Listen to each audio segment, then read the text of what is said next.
Hello everybody, I welcome you all. I hope you found my last video useful, which was about UPSC. Well, I'm not a person who can sit consistently with one subject, so let's switch to another interesting topic, which is over India Physical. See, when we study India Physical thoroughly, it's gonna take lots of time, and we all know that we can't give that much. So let's confine ourselves to the syllabus and try keeping it crisp and regular. In this video, we'll just know about the size and the location of our country. I am referring to Majid Hussain book here because I feel that's the best for India Physical. Let's get started. Coming on to the status of our country, India is the 7th largest country when it comes to the area. And coming to population, I don't think we'll ever have to read it in books. So let's directly jump to the stretch of our country. From the northern Himalayas to the southern coastal villages, it's stretched longitudinally, and from the Brahmaputra in the east to the deserts in the west, that is Rajasthan and Gujarat, it's stretched latitudinally.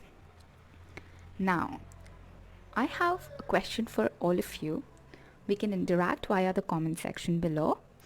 There's a song in Bollywood that mentions the northernmost part of India and the southernmost part of Indian mainland. Comment down below as to what are the 2 points of the Indian mainland and also which song of Bollywood is it. Coming to the longitudinal extent of our country, we'll see that it's 8 degree 4 minutes north and 37 degree 6 minutes north. And when it's come to the latitudinal extension, we'll see that it's 68 degree 7 minutes east and 97 degree 25 minutes east. See, in picture, as in this picture, we also have mentioned about the standard meridian time of our country, which I guess is somewhere 82 degree 30 minutes east. Now, what happens here is, what actually do we mean by standard meridian of time, of India's time? You can either comment down below or I'll just go through the basic thing of it. What happens is that considering our country's extent, we'll always find that the area here, that the time here and the time here will differ considering the extent that we have, and it is possible that the time here might move further than the time here. Considering it as one country, it is really impossible to have 2 time zones within one country.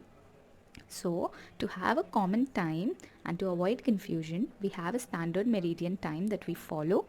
And if you want a better explanation, I can make a separate video. You can just let me know again on the comment section below.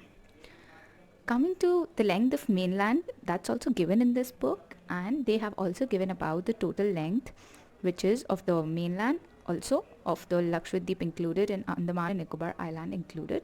So in all, it is here. Now, next we move to the location. We've completed with the size, we've seen the latitudinal extent, we've seen the longitudinal extent, and we've seen what's the standard meridian time, and now we move on to the location. What happens is that India shares a common border with different countries around: Afghanistan, Pakistan, China, Nepal, Bhutan, Myanmar and Bangladesh. Sri Lanka is also a neighbor of our country. However, it is not connected via a border. However, it's connected with the Palk Strait and Gulf of Mannar through a narrow channel of sea. So now what we come to is the length, and